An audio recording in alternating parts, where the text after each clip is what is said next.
영화 추락의 해부가 도착했습니다. 이 작품은 주스틴 트리의 감독의 신작인데요. 작년 제76회 칸 영화제에서 황금 종려상을 수상한 작품입니다. 아시다시피 황금 종려상은 칸 영화제 경쟁 부문 중 사실상 최고상일 텐데요. 봉준호 감독의 기생충이 받았던 상이 바로 이 상이기도 하고요. 75회 칸 영화제에서는 루벤 웨스트룬드 감독의 슬픔의 삼각형이 황금 종려상을 받기도 했죠. 결론부터 말씀드리겠습니다. 저는 추락의 해부 좋았습니다. 이 작품은 산드라를 둘러싼 재판 속으로 관객을 끌고 들어가는 법정 스릴러인데요. 우리는 한 명의 배심원이 되어 신문과 변호를 두루 살피며 각자 나름의 판단을 내리게 만드는 작품인 것입니다. 물론 영화는 판결을 내립니다. 산드라에게 무혐의 처분이 나죠. 하지만 이것은 정황에 기인한 것이라 100%의 진실이라고 볼 수는 없을 것입니다. 영화의 끝자락에 묘한 톤을 남기기도 하는데요. 예를 들면 다니엘은 이런 이야기를 합니다. 엄마가 집에 오는 게 무서웠다고 말이죠. 물론 그렇다고 제가 자살 혹은 타살에 대한 답을 특정 지은 것은 아닙니다. 심지어 그것이 그렇게 중요하지 않다고 생각하는 쪽이기도 하고요. 다만 죽음부터 판결을 아우르는 전체 과정의 저류에 흐르는 여러 가지 부분들을 통해 이런저런 사유를 해보았는데요. 그에 대한 이야기를 드리도록 하겠습니다.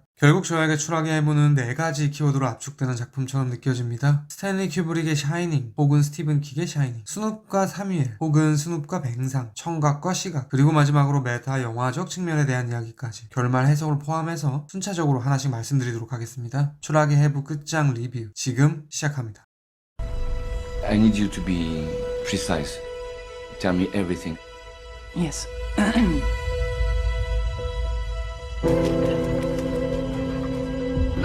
I don't know what happened. I think he fell off that. 앞서 언급드렸듯 추락의 해부를 관람하면서 제일 먼저 떠오른 영화는 스탠리 큐브릭의 걸작 샤이닝이었습니다. 우선 두 작품은 외연에서부터 유사성을 찾을 수 있습니다. 샤이닝의 주 무대인 오버룩 호텔은 눈이 쌓인 꼬불꼬불한 길을 운전해서 한참을 들어가야 도착할 수 있었는데요. 추락의 해부의 산드라 사미엘 하우스도 마찬가지입니다. 컵으로 된 눈 쌓인 산길을 타고 올라가야 그들 집과 만나게 되니까요. 즉 두 공간 모두 도심으로부터 멀리 떨어진, 그러니까 세상과 유리된 곳이라는 인상을 주는 것이죠. 두 번째는 두 소년 데니와 다니엘입니다. 샤이닝의 데니는 초월적인 능력을 가지고 있는데요. 그것이 사건을 해결하는 데 중요한 역할을 합니다. 추락의 해부의 다니엘 역시 소년의 마지막 증언이 판결을 결정하는 키가 되죠. 말인즉슨 두 소년은 영화의 키맨이라는 접점이 있는 것입니다. 심지어 데니라는 이름은 영미권에서 다니엘을 부르는 애칭이라고 하는데요. 즉 두 작품의 소년들은 이름마저 같은 것이죠. 마지막은 주제입니다. 저는 3가지 공통점 중 이 부분이 특히 핵심이라고 생각하는데요. 샤이닝을 해석하는 몇 가지 길 중 다음과 같은 논지가 있습니다. 아내 웬디를 주방장 딕에게 빼앗길지도 모른다는 남편 잭의 공포, 헐겁게 말해 남성 내면의 열등감의 발현이라고 해야 될까요? 그런데 이것은 추락의 해부에서도 인상 깊게 다뤄지는 포인트입니다. 물론 산드라 측의 일방적인 주장이긴 하지만 사미엘은 아내에게 자격심을 갖고 있는 남성이라고 묘사되고 있으니까요.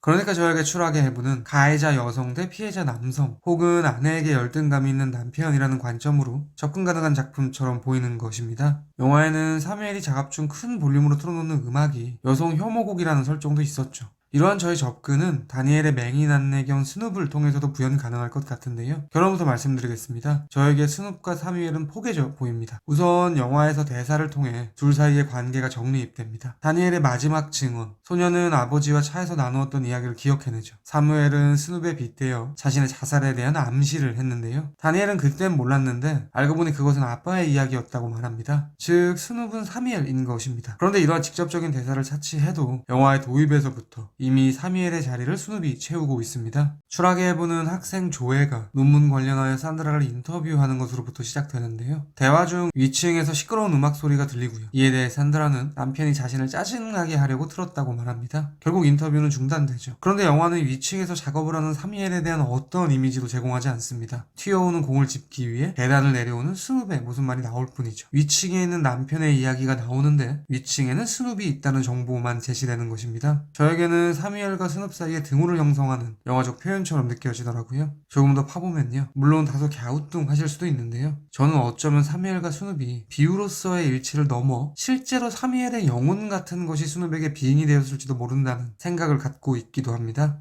영화에는 전체 맥락에서 다소 뜬금포로 느껴지는 대사가 있죠. 다니엘의 보모는 소년을 위로하며 어느 주술사에 대한 이야기를 합니다. 자신이 아는 사람도 주술사를 통해 죽은 사람을 만났다는 맥락의 내용이었는데요. 산드라에게 저지당하죠. 저는 완전히 의도적인 대사라고 여겼고요. 이 작품은 초자연적인 접근에 대해 열어놓고 있구나 라는 생각을 하게 된 것이죠. 이뿐만이 아닙니다. 영화에는 스눕의 시점 쇼트처럼 보이는 장면들을 포함하여 지속적으로 스눕에게 주체성을 부여하는 듯한 연출이 반복되는데요. 카메라는 사무엘 사망 직후 현장 수습 중인 경찰과 구급대 사이를 비집고 다니는 스눕을 따르기도 하는 장면도 떠오르죠. 스눕에게 인간성을 부여하는 것처럼 보인다고 해야 될까요? TMI인데요. 무엇인가에 빙의된 개가 눈 위를 걸어다니는 이미지는 저에게 존 카펜터의 괴물을 떠오르게 하더라고요. 괴물에도 괴 생명체의 숙주가 된 개가 인상 깊게 등장하니까요. 그런데 제가 왜 하필 괴물을 거론했냐면요. 앞서 언급드린 샤이닝과 괴물은 모두 스티븐 킹의 소설을 원작으로 하기 때문입니다. 저는 추락의 해부가 말씀드린 두 작품을 어느 정도 인용하고 있다고 확신합니다. 재판 중에 뱅상은 이렇게 얘기했죠. 소설 속 인물이 사리를 품었다고 작가가 살인자라면 스티븐 킹은 연쇄살인마냐고 말이죠. 감독이 심어둔 힌트처럼 들리기도 하더라고요. 다시 본론으로 돌아오겠습니다. 언급드렸듯 저는 이 작품을 스눕은 사뮤엘이라는 관점으로 보는 것인데요. 심지어 둘은 외연도 유사하다는 것을 알 수 있습니다. 스눕의 회색빛 털과 사뮤엘의 헤어는 의도된 통일성을 띠고 있으니까요. 그러니까 악랄하게 말해 추락의 해무는 남성이 개로 추락하는 영화인 것입니다. 이 지점은 앞서 언급드린 남편의 열등감 부분과 또 맞닿을 수 있겠죠.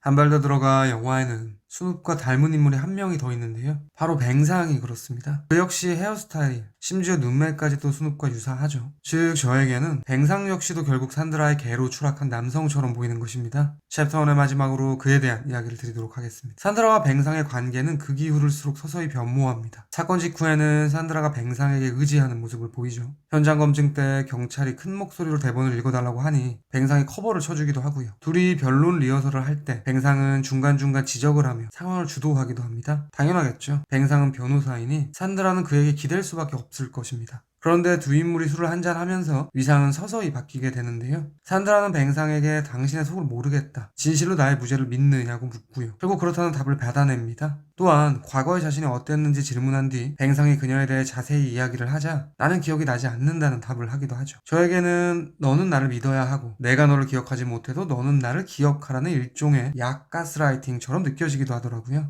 영화의 끝자락 무죄 판결 직후 팀 산드라는 회식을 하는데요. 잠시 산드라와 뱅상 둘이 남게 됩니다. 뱅상은 산드라에게 운전해서 데려다 준다는 이야기를 하고요. 그녀에게 키스를 갈구하는 듯한 눈빛을 보내지만 산드라는 그의 볼을 어루만질 뿐이죠. 또한 산드라는 뱅상에게 막장을 하자며 술을 내미는데요. 뱅상은 운전을 해야 된다며 툴툴대지만 받아 마십니다. 관계의 주도권이 산드라에게로 완전히 넘어가는 것이죠. 저에게는 뱅상 또한 순욱으로 추락한 것처럼 보이더라고요. Third floor, the windows open. The autopsy report is inconclusive. An accidental fall is going to be hard to defend. That's why there's an investigation for more suspects.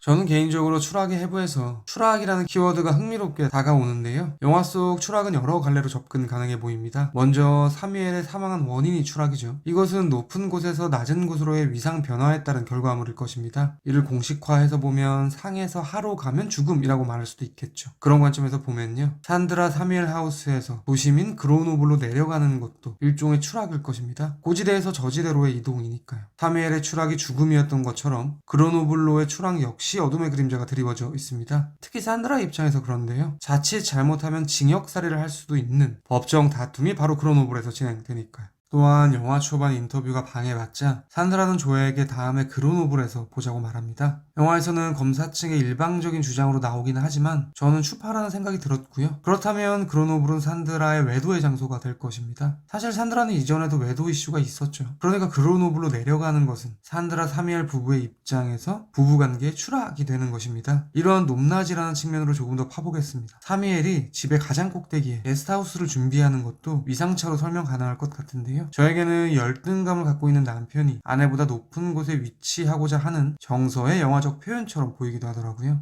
추락의 해부에는 인물이 집을 오르락 내리락 하는 장면을 등 뒤에서 따르는 카메라 무빙이 많습니다. 제 느낌인지 모르겠는데요. 카메라는 상당히 경사진 각도로 움직임을 담아냅니다. 높낮이를 확실하게 표현하고 있는 것이죠. 저는 이 작품에서 중요한 요소 중 하나가 위상 차이이기 때문에 그러한 형식을 채택했다고 생각합니다. 다음으로 결말에 대한 저의 견해를 드리도록 하겠습니다. 그것은 챕터 1의 사무엘은 스눕이라는 접근과 챕터 2에서 말씀드린 추락을 경유해서 설명 가능할 것 같습니다. 영화의 끝자락 집에 돌아온 산드라는 침대에 눕죠. 이윽고 스눕이 들어오더니 침대로 올라 그녀의 곁에 몸을 기울입니다. 저에게는 개로 전락한 사무엘이 뛰어올라 산드라 옆으로 온 것처럼 느껴집니다. 추락을 역행한 것이죠. 그러니까 스눕으로 빙의해서야 비로소 같은 높이에 위치할 수 있게 되었다 라는 코멘트처럼 보이기도 하더라고요. 악랄하게 말하면 굴종적으로 얻어낸 평등이라고 해야 될까요?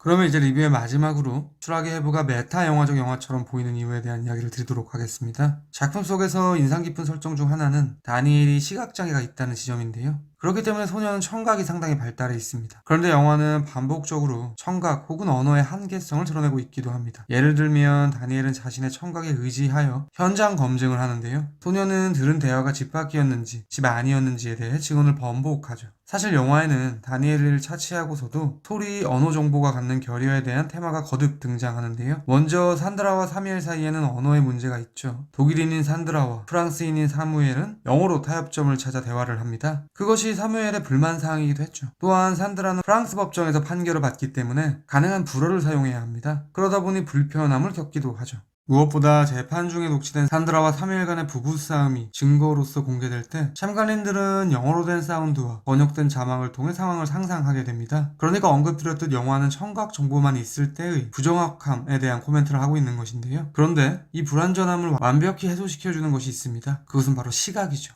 두 가지 예시를 들 수 있을 것 같습니다. 조에는 증인으로 출석해 이렇게 말합니다. 산드라 인터뷰 당시에 들리는 음악 소리가 뭔지 모를 긴장감을 유발했다고 말이죠. 제가 보기에 그녀는 소리만으로 그런 감정을 느끼지는 않았을 것 같습니다. 눈에 포착되는 상황, 산드라의 표정, 제스처 등의 총합이 그런 감흥을 들게 했겠죠. 즉 시청각이 연합했을 때 비로소 보다 정확한 판단이 되는 것입니다. 두 번째는 앞서 언급드린 사무엘 추락 전날 부부가 말다툼을 하는 시퀀스. 재판정의 참석자들은 소리 정보만으로 상황을 추론하지만 관객인 우리에게는 시각 이미지가 제공되는데요. 산드라와 사무엘의 그날을 스크린을 통해 볼 수 있습니다. 그러니까 관객은 참관인들보다 명확한 상황 파악이 가능한 것입니다. 시각이 있기 때문이죠. 한 가지 흥미로운 사실은 이 시퀀스에서 처음으로 사무엘의 모습이 영화에 나온다는 사실입니다. 시각이 주는 정보 보강 효과가 사무엘과 함께 나타난다고 해야 될까요?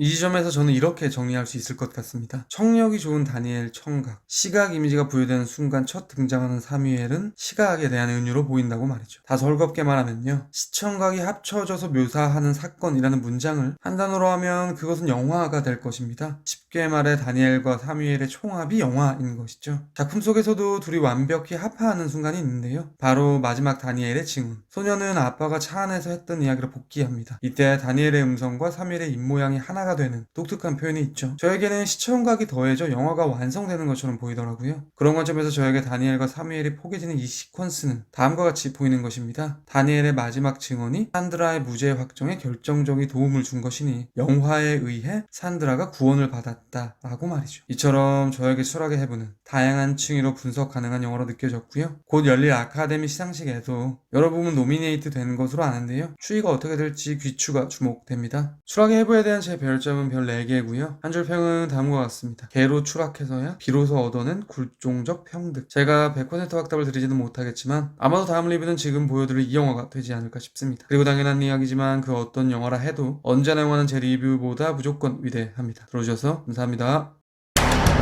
너는 죽는 게 힘드냐? 사는 게 힘드냐?